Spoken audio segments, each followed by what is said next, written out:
She walked into a 5-star hotel like any other guest, but when the staff refused to give her a room because of how she looked, she decided to teach them a lesson they'd never forget.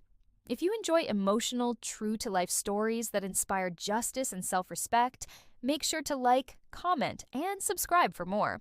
The lobby of the Grand Astoria Hotel glimmered with marble floors and crystal chandeliers.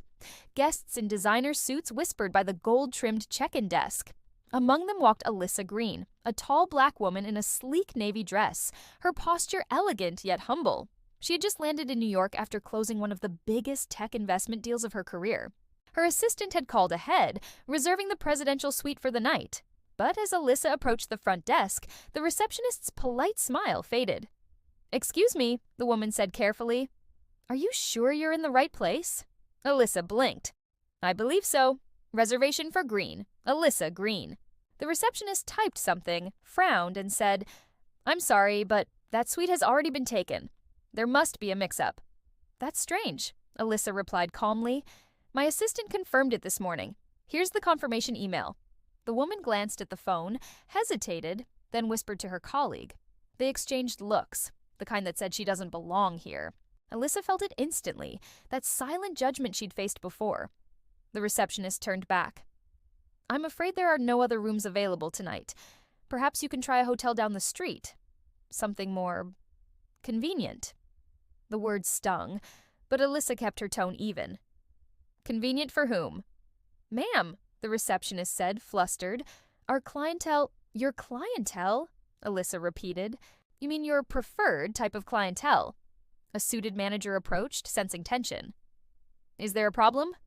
The receptionist lowered her voice. "She's insisting there's a reservation, but—" Alyssa handed him her phone. "There's no mistake. Confirmation code AMI74289.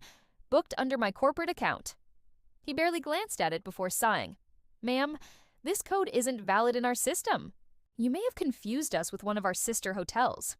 "I haven't," she said firmly. "I've stayed here before. 2 years ago, in fact, during your renovation launch." His expression faltered. "You were a guest then?" "Yes," Alyssa said, "and a sponsor. My company's name is Greene Global Investments." But instead of apologizing, the manager smiled tightly. "Even so, we're fully booked tonight. I'm afraid there's nothing we can do." Alyssa looked around the empty lobby. "Fully booked? I count 6 available suites on your website right now." She turned her phone around again. The manager stiffened. "Those are reserved for priority members." Alyssa's voice softened but carried authority. "You mean platinum members like me?" He froze as her app screen lit up. Platinum Elite flashing under her name. Now the whispers in the lobby grew. A few guests glanced over curiously. One even whispered, "That's Alyssa Greene, the investor from Forbes." The manager's face drained of color. Alyssa smiled faintly. "It's all right. I won't take any more of your time." She turned to leave. "I'll let your regional director know how welcoming you were." The receptionist's eyes